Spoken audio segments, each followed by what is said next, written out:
नमस्कार, राधे राधे, जय श्री कृष्ण। दर्शकों, आज हम इस वीडियो को माध्यम बनाकर आप लोगों के लिए माघ स्नान के महात्म्य के 22वें दिन की कथा लेकर आए हैं। इससे पहले माघ मास के महात्म्य के अगले 21 दिन की कथा के वीडियो मैंने अपने चैनल पर डाल रखे हैं। उन सभी वीडियो की कथा को श्रवण कर आप माघ मास के पुण्य फल को प्राप्त कर सकते हो। अब हम 22वें दिन की कथा श्रवण करेंगे। 22वें दिन की कथा के रूप में देवदूत द्वारा भगवान श्री हरि की स्तुति के लिए कौन से स्तोत्र की रचना की थी, यह जानेंगे। इससे पहले 21वें दिन के अध्याय में देवदूती की स्तुति से प्रसन्न होकर भगवान श्री हरि उनके समक्ष प्रकट होते हैं। यह कथा लोमेश ऋषि ने सुनी और फिर लोमेश ऋषि ने अवंती देश के राजा और भद्रक ब्राह्मण की कथा द्वारा प्रयागराज तीर्थ में माघ स्नान के महात्म्य को बताया था। राजसूय यज्ञ और अश्वमेध यज्ञ से ज्यादा पुण्य फल जो व्यक्ति माघ मास के पवित्र तीर्थों में स्नान करते हैं उन्हें प्राप्त होता है। तब लोमेश ऋषि बोले, किसी भी तीर्थ में किए गए पाप का कर्म फल माघ मास में प्रयाग तीर्थ में स्नान करने से नष्ट हो जाता है। उन्होंने पिशाच मुक्ति की कथा सुनाई, जिसमें देवदूत नामक वैष्णव की कथा भी सुनाते हैं। देवदूत 1000 वर्ष तक कठोर भगवान श्री हरि की बिना अन्न खाए तपस्या करते हैं। तब उनके तप के प्रभाव से पर्वत अग्नि के समान तेज युक्त हो गया। एक दिन वैशाख एकादशी को भगवान श्री हरि को प्रसन्न करने के लिए वे एक स्तुति की रचना करते हैं। उस स्तुति को सुनकर श्री हरि प्रकट हो जाते हैं और जब भगवान उनसे वर मांगने के लिए कहते हैं तो वह कहते हैं, प्रभु, आज आपके दर्शन कर मुझे सब कुछ प्राप्त हो गया है।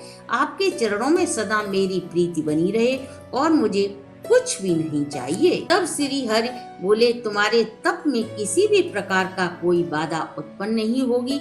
जो भी भक्त तुम्हारे द्वारा किए गए स्रोत से मेरी स्तुति करेगा उसकी भी मुझ में अचल भक्ति बनी रहेगी। यह कहकर भगवान अंतर ध्यान हो गए। अब आगे की कथा सुनते हैं। वशिष्ठ जी बोले, हे राजन दिलीप, भगवान जनार्दन के अंतर ध्यान होने पर देवदूती नारायण के ध्यान में मग्न हो गए। देवनिधि लोमेश ऋषि से बोले, हे महेश, मैं आपके मुख से यह पवित्र कथा सुनकर कृतज्ञ हो गया। गंगा स्नान के समान विष्णु जी की इस परम पावन कथा सुनकर आज मैं पवित्र हो गया। अब कृपा करके उस स्रोत को कहिए जिससे पाप रहित देवदूती ने माधव भगवान को प्रसन्न होकर दर्शन दिए थे। आप जैसे महापुरुषों के सत्संग से मुझको सिद्ध मनोरथ प्राप्त हुआ है। तब लोमेश ऋषि बोले, हे वेदनिधि, मैं तुमसे उस उत्तम स्रोत का रहस्य कहता हूँ जो गरुड़ जी ने मुनि वशिष्ठ से कहा था। हे विप्र, यह अत्यंत शुभ, सब पापों को हरने वाला तथा आत्म ज्ञान कराने वाला उत्तम स्रोत है, सो सुनो। ओम नमो वासुदेवाय, विष्णु व्यापी चक्रधारी भक्तों के विप्र तेज स्वरूप भगवान श्री कृष्ण को मैं नमस्कार करता हूँ। जब स्तुति करने वाला जिसकी स्तुति की जाए वह स्तुति यह है कि सभी जगत विष्णुमय है, तब किससे स्तुति की जाए? क्योंकि मनुष्य की बुद्धि भेद मानती है। जिस देव के विश्वास निविश्वास से सूत्र तथा अंगों सहित वेद उत्पन्न हुए हैं, भला कौन सी स्तुति आप उनको प्रसन्न करेगी? केवल भक्ति से मैं वाचाल हुआ हूँ, जिसको साक्षात वेद भी नहीं कह सकते, जिसको वाणी और मन नहीं जानता, उनकी स्तुति मुझे सरीखा का ज्ञान हीन कैसे कर सकता है और भक्तमान कैसे हो सकता है? इनकी महिमा से चर तथा अचर सारा त्रिलोक चक्र के समान घूम रहा है। हे देव, आप उत्तम शास्त्र जानने वाले चक्रपाणी हो। ब्रह्मा विष्णु के आदि रूप, सबके आश्रय, सबके सृष्टा, ब्रह्मा के भी आदि कारक शुद्ध ब्रह्म आप ही हो। तुम पृथक हो ये कल्पना करना ही मूर्खता है। शरीर तथा जीविका भेद शरीरधारी को छूते ही ज्ञान प्राप्त करता है। आपको काया का दोष छू भी नहीं सकता। आप देव आत्मा में सदा जागते हो, निज आत्मा में कभी नहीं सोते हो। हे विष्णु, आपसे ही संपूर्ण सुखों को देने वाली बुद्धि उत्पन्न होती है। हे नाथ, आप ही पांचों कामेंद्रियों और पांच महाभूत तथा मन के विविध भाव हो। हे ब्राह्मण, रुद्र तथा विष्णु, इन तीनों कल्पनाओं से तुम संसार की कल्पना वैसे ही करते हो जैसे पिता पुत्र की करते हैं। आपकी चिन्ह मूर्ति ने सारे संसार को बिना राग मोह द्वेष इत्यादि के और बिना सजातीय विजातीय स्वागत भेद इत्यादि के बना रखा है। जिसका तत्व रूप जो कवियों में प्रकाशमान होता है, उस निर्मल तत्व को मैं नमस्कार करता हूँ। जिनके ज्ञान से श्रुतियों में कहे गए कर्मों को लोग कहते हैं, उस इच्छा रहित संसार के प्रिय पवित्र ब्रह्म को मैं नमस्कार करता हूँ। मैं उस सत्य रूप हरि को नमस्कार करता हूँ, जिसकी योगी जन सब प्राणियों में आत्म स्वरूप में परमात्मा के स्वरूप में उपासना करते हैं। जिसको उद्देवत ब्रह्मलोक में ब्रह्म हूँ ऐसा कहते हुए गाते हैं और यज्ञ करते हैं और अपने को आपके ध्यान में देखते हैं, उस माधव भगवान को मैं नमस्कार करता हूँ। मैं उस चित्त रूपी आत्मा को नमस्कार करता हूँ, जो मनुष्य के माया तथा मोह से पैदा हुए विचित्र आभास अहंकार तथा ममता को जानकर को देता है। संसार में मनुष्य के मोह रूपी वायु से सदा दहकने वाली तृष्णा की ज्वाला आपके चरण कमल की छाया पड़ने से नहीं जलती। जिनके स्मरण मात्र से मोह बुरी गति रोग दुख कुछ भी नहीं पैदा होते, मैं उस अंतर रूप को नमस्कार करता हूँ। जिनके मिल जाने पर प्रजा और किसी की कामना की इच्छा नहीं करती, जिसको जानकर अद्वैतवादी मनुष्य आत्मा के समान देखते हैं। यदि विष्णु शब्द का अर्थ और उसके विषय का ज्ञान एक ही होता है, तो इस सत्य से हे माधव, मैं संसार की माया में न फंसकर तुम्हारे ध्यान में रत रहूं। यदि वेदांत दर्शन की संगत से नारायण सारे संसार में व्याप्त हैं, तो इसी सत्य से मेरी विष्णु भगवान में विविध भक्ति हो, जो बीज नहीं है अर्थात किसी वस्तु का कारण नहीं है, तो भी बिना बीज के हेतु के स्वयं विद्यमान है, जो बीजों में बीज से युक्त है। भगवान विष्णु ज्ञान रूपी खग से हमारे सांसारिक बीज के टुकड़े टुकड़े कर दें, जो संसार की सृष्टि स्थिति तथा लय के लिए ब्रह्मा विष्णु महेश के तीनों रूप धारण करते हैं और इन कार्यों में सत रज तम इन तीनों गुणों से विद्यमान रहते हैं। वे भगवान मुझ पर प्रसन्न हो जाएं। वह भगवान जो सब देवताओं की प्रार्थना करने पर धर्म की रक्षा के लिए 10 रूप से देह धारण कर अवतार लेते हैं, वह भगवान मुझ पर प्रसन्न हो जाएं।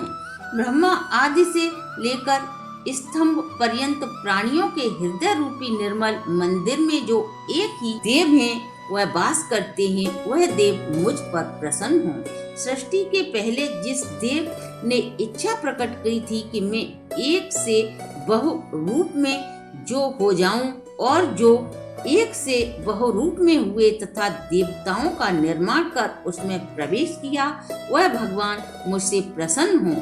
हृदय रूपी आकार में अंतर्यामी होने के कारण आकाश में क्रिया करने वाला, आकाश के समान सब जगह रहने वाले, आकाश के भी आदि उत्पन्न करने वाले, इंद्रियों को इंद्रियों से अलग इंद्रियों की क्रियाओं में प्रेरणा रूप कार्य करने वाले, आकाश में जाने वाले, हृदय रूपी आकाश में अंतर्यामी होकर विचार करने वाले, खग ब्रह्म प्रलय के अंत में आकाश आदि को मिटाने वाले, आकाश मूर्ति तुम यज्ञ भोक्ता हो, जो क्रांतिवान जन को मोहित करने वाले, अज्ञान को तथा असत्य से उत्पन्न दुख को नाश करने वाले हो, जिससे रुद्र रूप की सत्ता से संसार आकार युक्त हुआ है, जो अविद्या रूपी संसार का त्याग करने वाले, जगन में आप हो।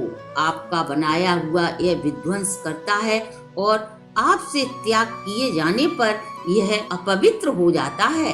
उसके साथ करने पर भी तुम बिना साथ के बने रहते हो। इसी से तुम में कोई विकार उत्पन्न नहीं होता।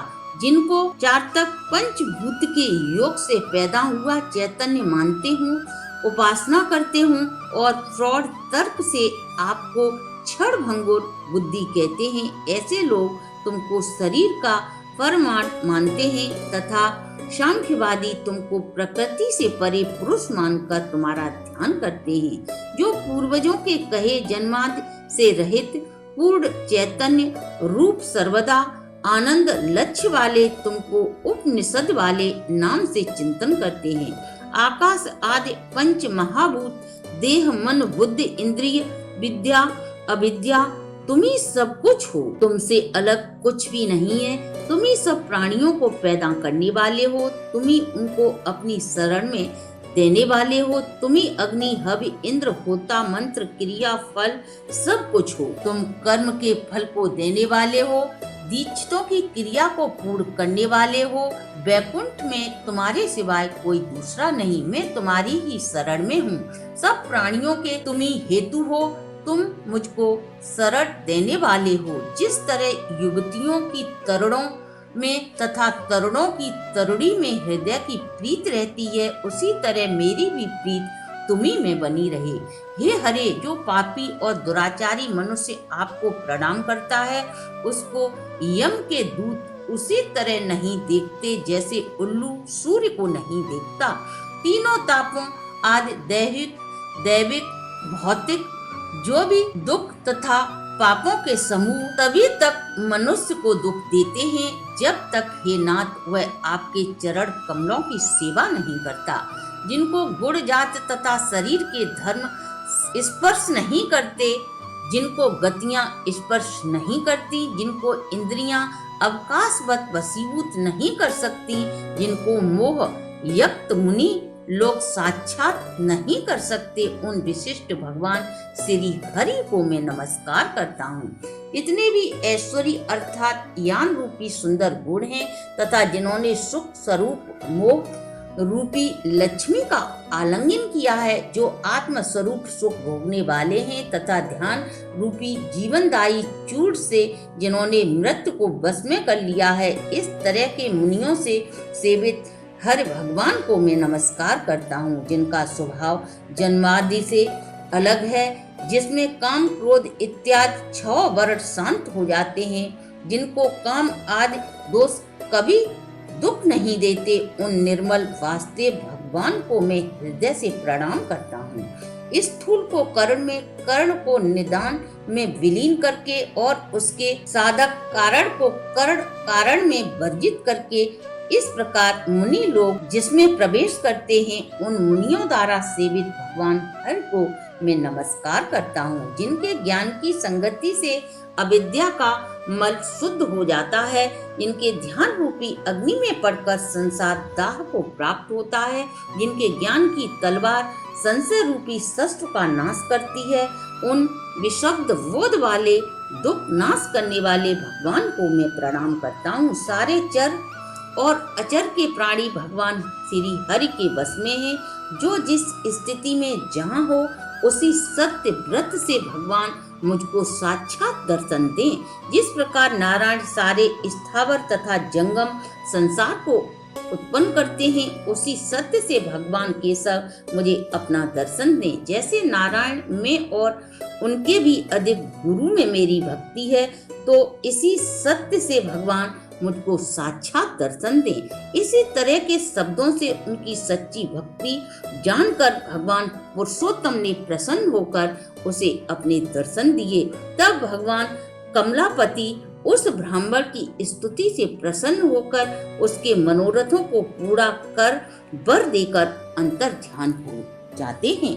वह ब्राह्मण कृत्य होकर भगवान वास्तव में लीन हो जाता है और शिष्यों के साथ स्रोत को बढ़ता हुआ तपोवन में रहने लगता है। जो मनुष्य इस स्रोत को कहते हैं अथवा सुनते हैं, उनको अश्वमेध यज्ञ का पूरा फल प्राप्त होता है। वह ब्राह्मण सदा आत्म विद्या के प्रबोध को पाता है, उसकी बुद्धि पाप में नहीं लगती और न ही वह बुरा फल देखता है। इस स्रोत के पठन पाठन से सभी मनुष्यों की बुद्धि, मन तथा इंद्रियां स्वस्थ रहती हैं। जो मनुष्य हरि में लीन होकर भक्ति पूर्वक अर्थ का विचार करके इस स्रोत का जप करता है, वह पापों से मुक्त होकर वैष्णव पद को प्राप्त होता है। इस स्रोत के सदा पाठ करने से मनुष्य अपने सभी मनचाही फल को प्राप्त करता है। यदि उत्तम पुत्रों को अति उत्तम पुत्रों को पाता है तथा दीर्घ आयु, धन और पराक्रम को पाता है। 1000 तिल पात्र और 100 गाय दान करने से जो फल प्राप्त होता है, वही फल इस स्रोत के कीर्तन करने से मिलता है।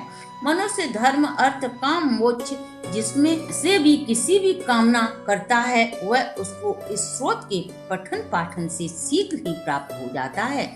इस स्रोत के सुनने से मनुष्य के सदाचार, विनय, धर्म, ज्ञान, तप और नीति में वृद्धि होती है। इस स्रोत के कीर्तन से महापातक और उपपातकों से युक्त मनुष्य शुद्ध आत्मा वाला हो जाता है।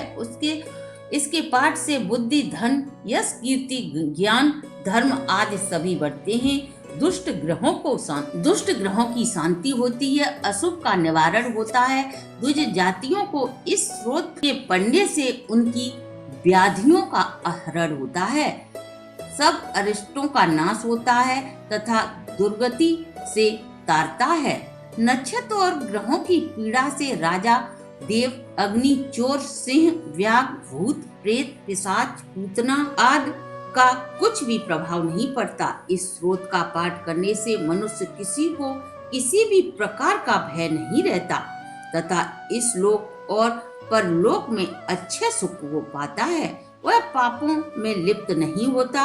उसे गंगा आदि पुण्य तीर्थ में स्नान करने का पुण्य फल प्राप्त होता है और वह अच्छे धन पाकर स्त्रियों का दुलारा होकर लोक में सत्कार प्राप्त करता है। इस स्रोत को सुनने और सुनाने से, प्रातः कीर्तन करने से भक्तों के धन का अभाव, काल करणी बुरी चिंताओं का तुरंत ही नाश हो जाता है।